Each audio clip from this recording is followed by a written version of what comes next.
this video I'm so excited to do. I'm going to be showing you some of the brushes from It Cosmetics, tell you my thoughts on them and what I use each one of them for. I'm so excited. I, like you guys know, have become such a new fan of the brand, and I haven't tried their brushes up to this point, but I've only heard good things about them. When I posted my last video talking about the brand, so many people said I need to try their brushes. These are the only brushes as far as face brushes that I've really been using so much lately. To start out, they do come in really cool packaging, these kind of like tube-like containers. The smaller ones for the smaller tubes, which I really like, and I think I'm actually going to keep a couple of them for traveling because you don't have to worry about them, you know, making your makeup bag really dirty or like getting all over the place. They're just kind of nice to just contain like those big powder brushes or the brushes that you use for foundation and not have to worry about the makeup getting all over your other stuff. So I really do like the packaging. I washed them straight away. I use the Johnson & Johnson baby shampoo, and then I use rubbing alcohol to just make sure that I just disinfected them. I'm just like weird about that. They dried perfectly. They look exactly like they did when I took them out of their little tubes, and I've been using them ever since, and I am such a big fan. One thing that I really love about the brushes is the handles aren't crazy long. Most of the brushes that I have, the handles are a lot longer. I like these because one, I feel like with shorter handles, I get better control over my makeup application, and two, travel-wise, to pack them into things and just space-wise, I feel like they take up a lot less space. I actually prefer shorter handles over the longer handles, even just in my everyday use of the brushes, but that's a huge selling point for me. The base, the handle, the actual handle, it kind of feels like NARS packaging. It's kind of like that, like rubber synthetic. I feel like it could get dirty really easily. I just keep them in an upright glass so they don't really get dirty, but if you have like powder or foundation on your hands and then go to use the brush, it could get dirty. They could easily clean up with a wipe, but it's kind of that same texture, that same feeling as the NARS packaging. So let's go through and show you each brush that I have and kind of what I use each one for. So this first one, I have the website pulled up because some of them have the names on them and some of them don't, and I'm still getting familiar with them, so I don't know the exact names of them all, but I want to make sure I'm saying them right. This one is the Heavenly Luxe Wand Ball Powder number 8. It retails for $48. It's synthetic, and this is a great brush for setting powder. It's incredibly soft. All these brushes are incredibly soft, but it's not really dense at all. The brush hairs aren't densely packed. It's so soft. It's great for just like that white translucent powder, or if you want a really light blush application or even bronzer. It's so soft. I think it's just an all over like good finishing brush. The next one that I have is my favorite one from the line. This one is the Flat Top Kabuki number 6, and I use this to apply my powder foundation. I actually have the powder foundation from It Cosmetics, which is what I'm wearing now, and it's kind of reminds me of the Sigma Flat Top Kabuki. It's pretty much the same. The handle's a little bit thicker and shorter, but the denseness of the actual brush is very similar. It, like I said, it's a flat top, obviously. It's amazing for buffing in foundation. If you prefer to use powder foundation, I feel like this brush is a must-have for it. It's a little bit too dense to just use this as a setting powder. It really would pack on the powder, but if you are somebody that likes MAC Studio Fix powder or the one from It, this is a great, or like Bare Minerals, like the loose mineral powders, this is a great buffing brush for that. I feel like it just really gets the product worked into your skin really well, and I'm just love this brush so much. It's so soft. This next one is the Angled Radiance number 10, and this one retails for $38. All of these are synthetic. I don't know if I told you that. This is a great, kind of in the middle between a flat top kabuki and like a powder, like a round powder brush. It's at an angle, it's slanted. So this is a great contour brush. I actually have been using it because it's synthetic. It works so well. All these brushes work so well with cream products, and I've been using it with my Smashbox contour stick, and it just blends it so nicely and feels really good. It's really great for especially like down your nose if you want to contour your forehead, that little area underneath your cheekbone.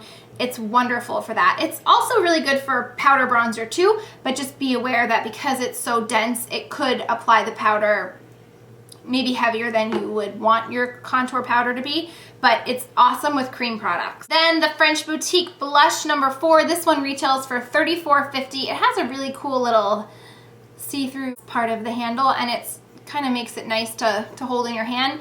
A lot of people use these brushes, this style brush, for bronzer. I actually prefer brushes like this for blush. So because it's angled, it kind of puts the blush on exactly where I want it, and it blends it out really easily, and it's not incredibly wide, so it's perfect for that small area that you want to put the blush. You also could use it though as with powder bronzer to kind of go over your cream product to set it.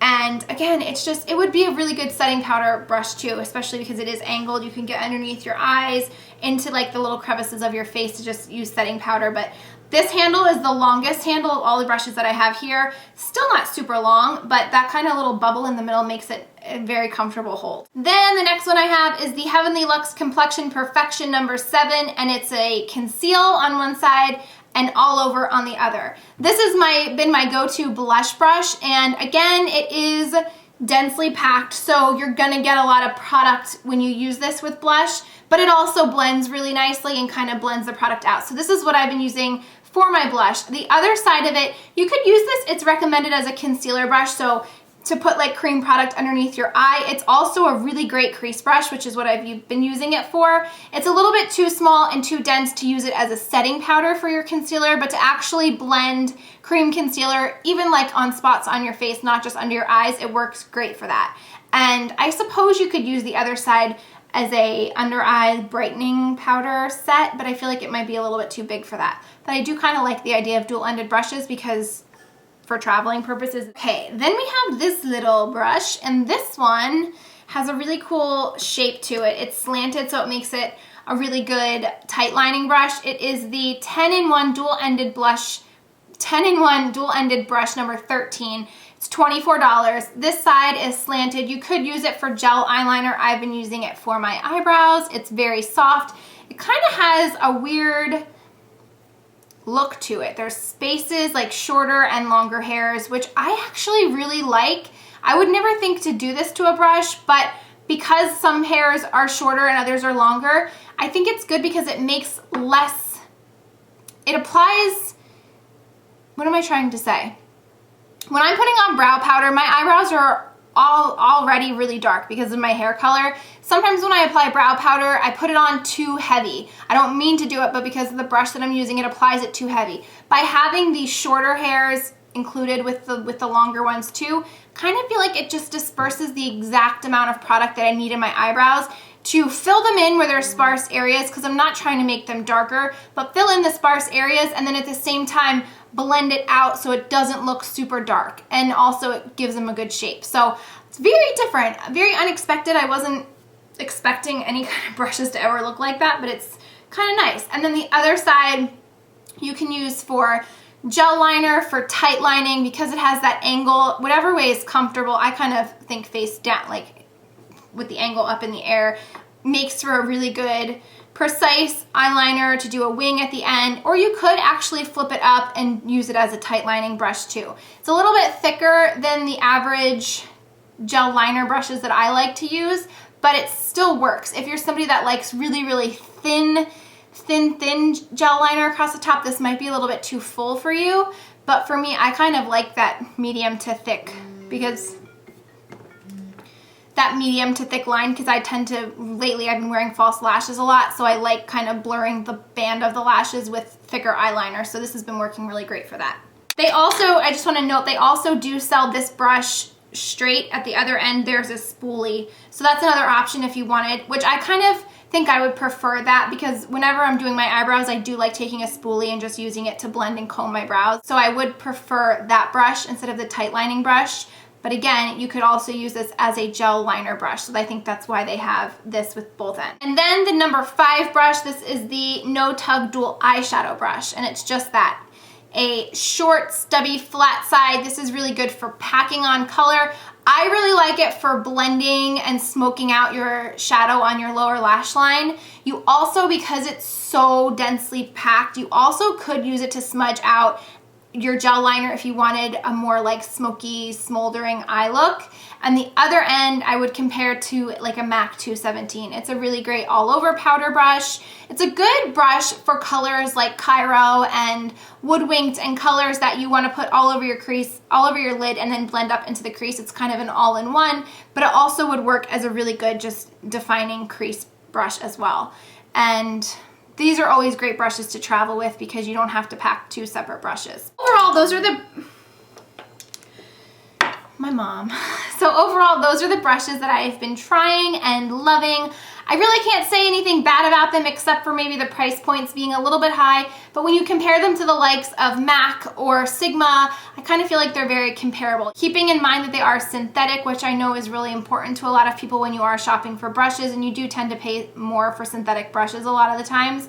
But if I had to recommend any brushes to you, they would probably be the flat top Kabuki and this big fluffy powder brush.